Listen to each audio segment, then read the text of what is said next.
Welcome back, friends.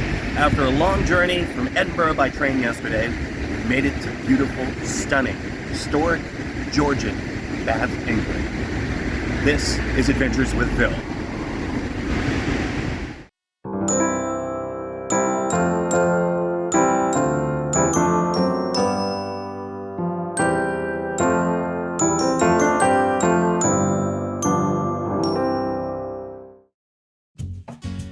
The final leg of our honeymoon adventure began with an early train from Edinburgh Waverley on cross-country rail.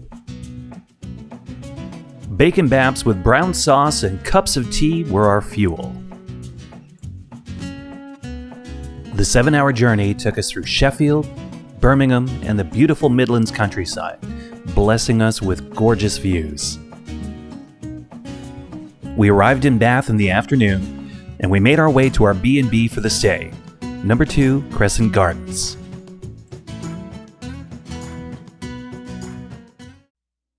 Our accommodations were well appointed, comfortable, and in a great location, within walking distance to the city centre. This Victorian-era B&B has been in the family for over 2 generations.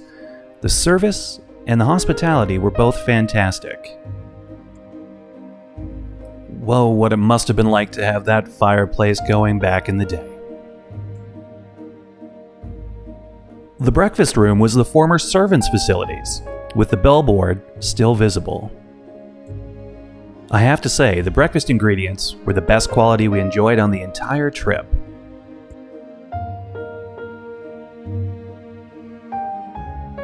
We ventured out to the Pulteney Bridge and the River Avon. This World Heritage Site was completed in 1774. It's a marvelous example of sandstone construction.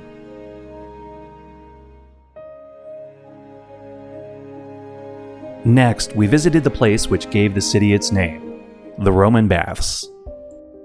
This nearly 2,000-year-old thermae spa was frequented by the powerful and the elite of the Roman Empire until the 5th century.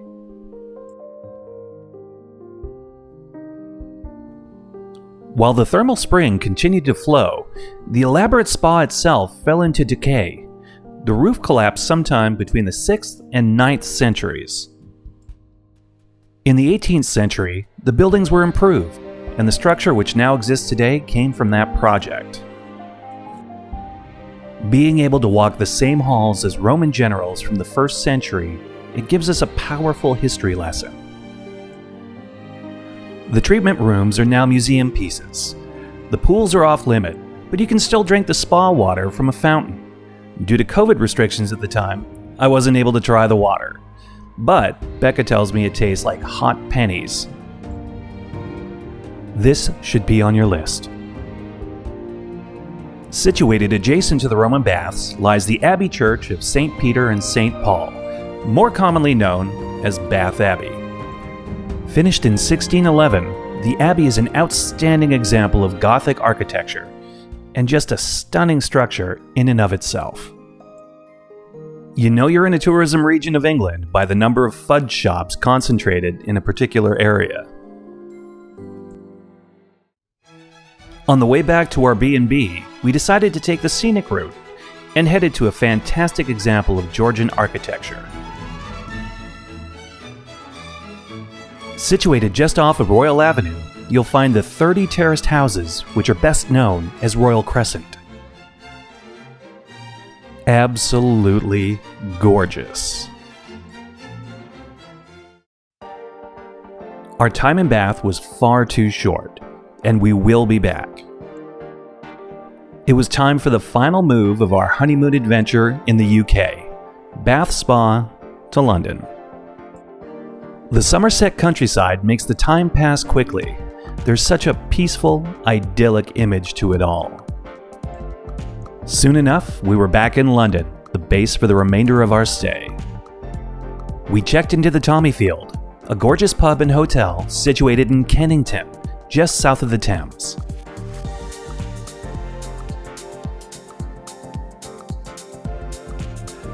The room was cozy, but comfortable. The selling point, again, was the bath. I mean, look at it. The green subway tile, the clawfoot tub. It was amazing.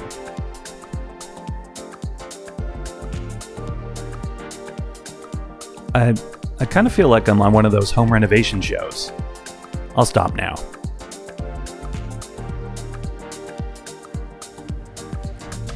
We went downstairs and grabbed some lunch. The food was delicious. It was time to stretch our legs and see what the city had to offer that evening. Southbank is always a good bet, and on this night, the Southbank Christmas market was in full force. A buzzing atmosphere with a sizable crowd was just what we needed. The setting was casual, fun, and a little funky. Musicians stationed along the river played to an appreciative audience. Stalls were buzzing with shoppers. Food stands were lined up. And the best part, in my eyes, was the mulled wine. Spicy, warm goodness. Cheers, friends.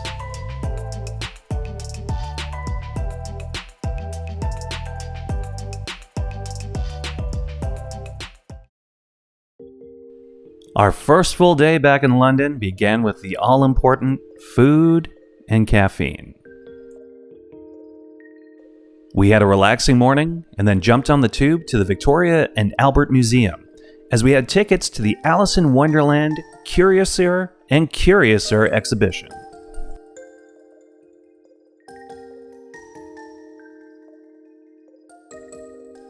It was a mesmerizing look into the origin of the legendary story, the various interpretations of the prose, film adaptations, and actual handwritten pages from Lewis Carroll himself.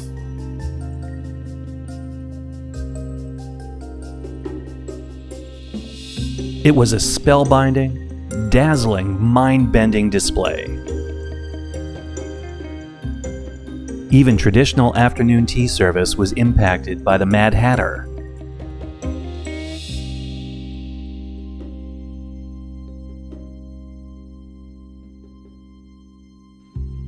We could have spent several hours taking it all in, and we're grateful that we had the opportunity to attend this limited run event.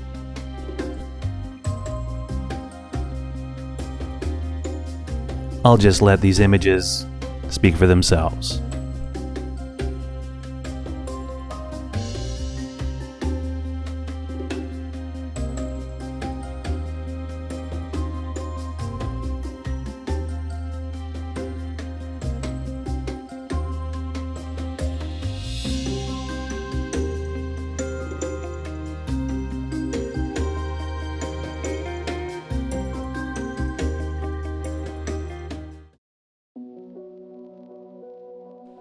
Breakfast at Vanilla Black Coffee and Books was perfect.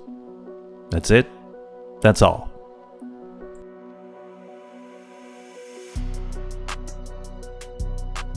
Of course, we had to go to the British Museum. It was the perfect opportunity to dodge the rain. The building itself is an impressive structure, while the artifacts, procured, to be kind, from around the world are fascinating.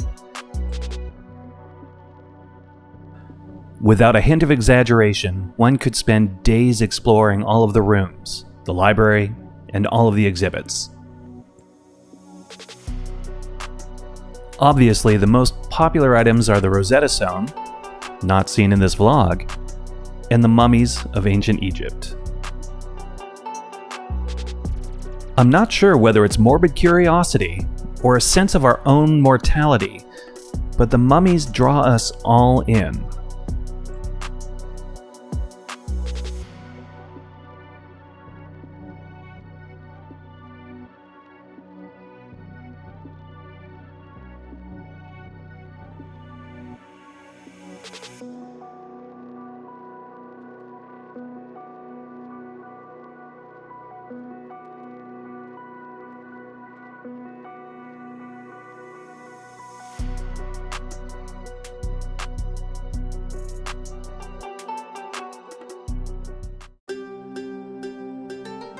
That said, the section which is my personal favorite in the museum is the Anglo-Saxon area.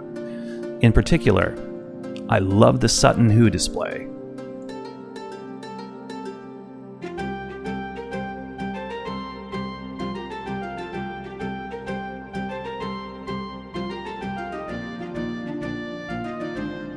It's incredible to see the 7th century artifact and mask, discovered in 1939 in the flesh.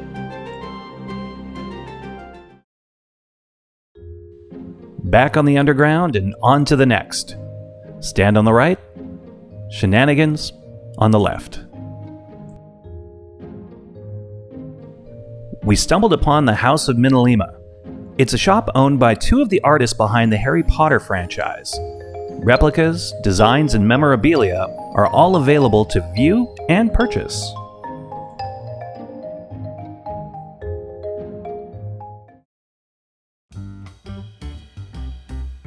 Carnaby Street, the home of mod and chic style in the 60s, is still a vibrant, exciting place to visit, especially on the way to posh department store Liberty. And at Liberty, I was well out of my element.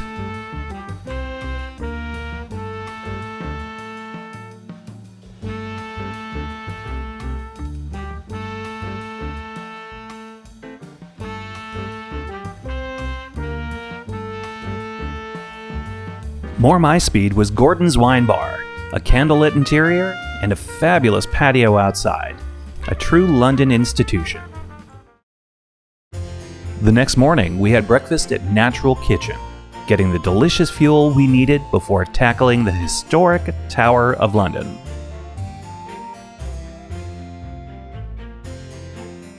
This nearly 1,000-year-old fortress was the home of many kings, queens, prisoners, scandals, and even murder. We marveled at the history before us.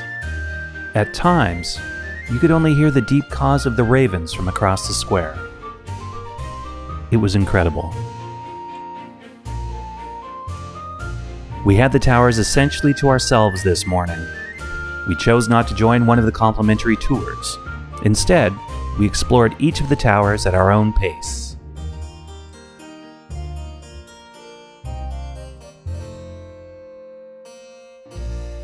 To find ourselves alone in the rooms where kings and queens ruled, where history was made, where legends began, was a once-in-a-lifetime event. We even had the opportunity to take a few laps around the crown jewels. I wonder what it's like to live within the walls of the tower. We got close up to the ravens.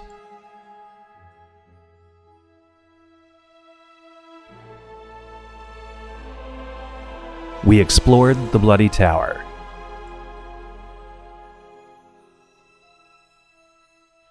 We learned the story of the princes in the tower, how 2 young princes went missing, never to be seen again. But nearly 2 centuries later, 2 small skeletons were found under the stairs to the White Tower. The king's chambers were more modest than you'd expect, but his chapel, it was intimate, eerie, and beautiful.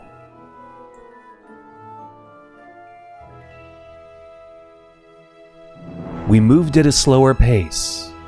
We took it all in. We made sure to appreciate this special time.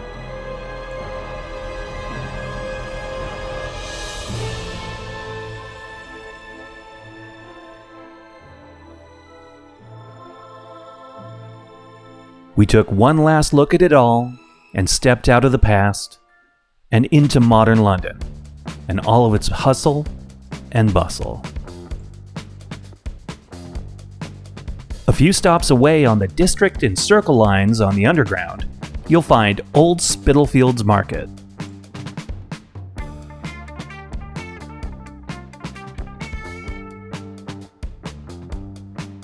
This hive of both shopping and food stalls is a must-see. In fact, Becca picked up a fabulous coat here. We navigated the stalls and decided it was time for lunch. So lunch was Bleecker Burger. It was good. So good, in fact, we didn't even get pictures.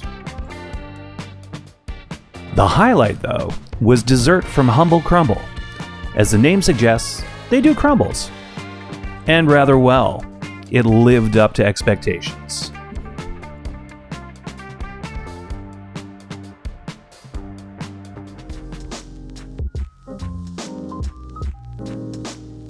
Another beautiful morning. This day, we decided to return to Borough Market.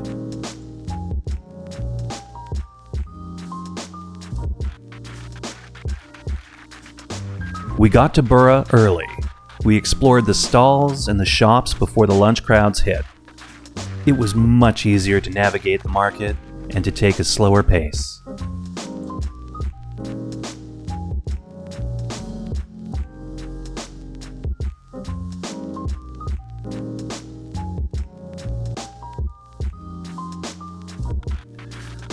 We got in line, we purchased our toasties and our donuts, and we took in the Christmas decorations and began to walk.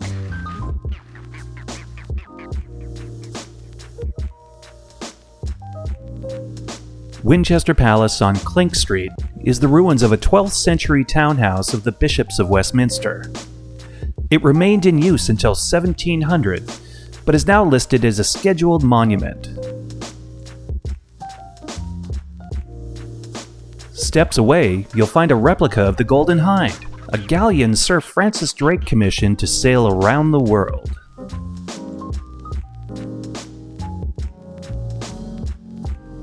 We continued west, taking in street art, and of course, the River Thames. The Jubilee Walkway is the perfect way to see the city skyline, especially on a clear day. One can easily walk from Tower Bridge to the Palace of Westminster, better known as Parliament. Spanning from the Tate Modern to the path leading to St. Paul's Cathedral, Millennium Bridge is a great place to get some photos, provided that it's not too busy.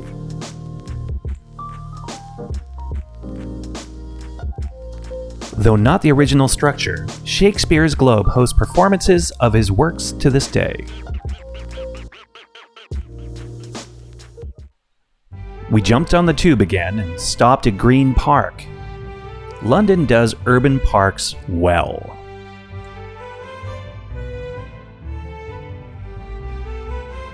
Of course, we had to be the tourists we were and walk to Buckingham Palace. It was a brief visit. Yep, it's still there.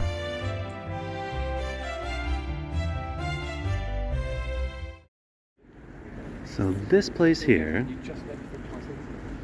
is 3 Savile Row, the former offices of Apple Corps Records, and also the location of the final rooftop appearance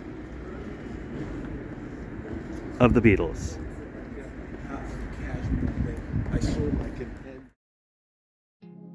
One of the marvels of engineering in the UK is the canal system. Nowadays, it provides leisure space as well as mooring for narrowboat homes.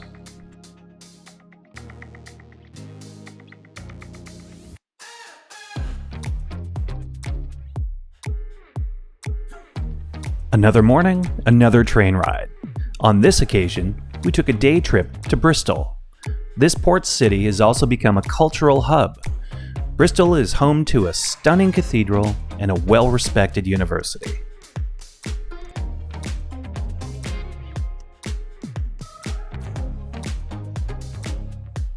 Bristol has also given us well-known street artist Banksy. His unique style and social commentary has been the subject of documentaries and discussion on the legitimacy of street art in modern society.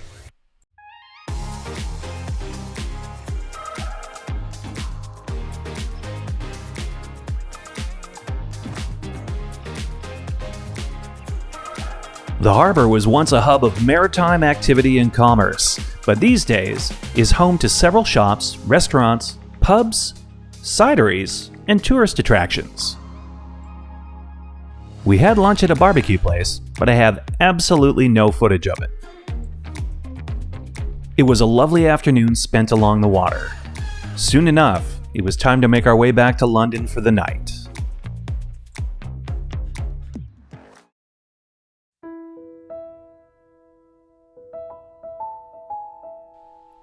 The next day took us to beautiful, quaint Richmond. On this quiet Sunday morning, we watched rowers train on the Thames. But that wasn't the reason why we were there.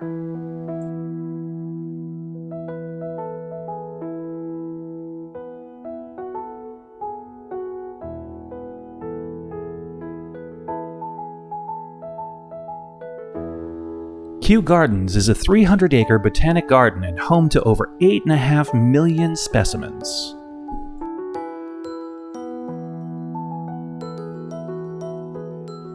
On this cold day, most of our time was spent in the greenhouses, appreciating their vast collections of diverse flora and fauna.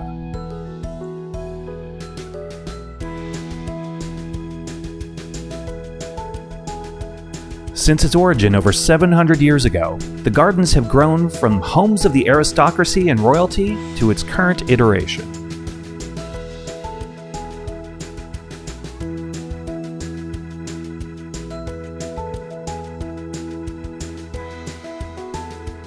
I swear, I could sit watching these giant water lilies and the fish that live beneath all day long.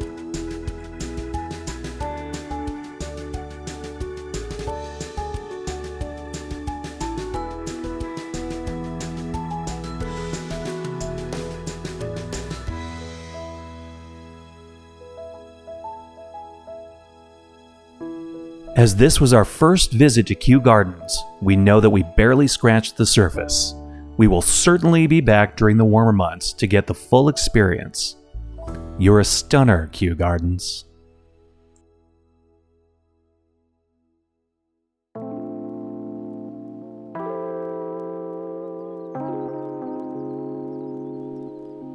Our final full day of being tourists was spent in Windsor. We hopped an early train and had breakfast at Black Sheep Coffee. This may very well be the best coffee I had in the UK. The toasties were delicious too.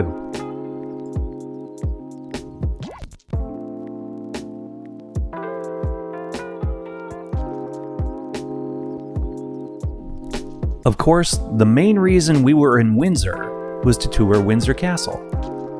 I mean, how often does this Canadian kid get to go and tour an actual working royal residence? We walked the grounds and took in the views overlooking the city and the countryside. Due to obvious security reasons, we were not permitted to film or take pictures inside the apartments. The Christmas decorations, though, they were spectacular. My favorite part of the tour was St. George's Chapel. It's a stunning building. It was powerful to be in a place of such recent relevance to the current monarchy. And the grounds, they're gorgeous.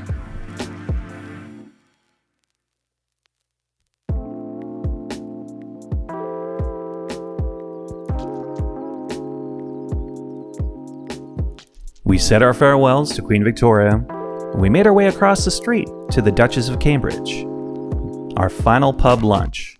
Some pie and mash are the perfect way to warm up on a cold English day.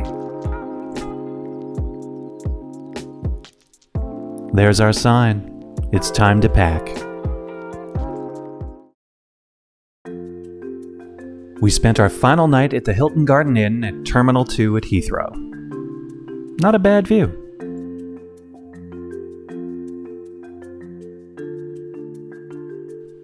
We cleared security in the morning, had a leisurely and delicious breakfast in the terminal. After that, made our way across to Terminal 2B, and it was time to board our flight back to Vancouver. This adventure took us to 8 different cities, but we were ready to see our cats in our own bed. As some of those close to us know, there were some speed bumps along the way. But I wouldn't trade a moment of it for anything in this world. To our adventure, Becca. And to everyone else, we'll see you again soon, friends. Thanks for watching.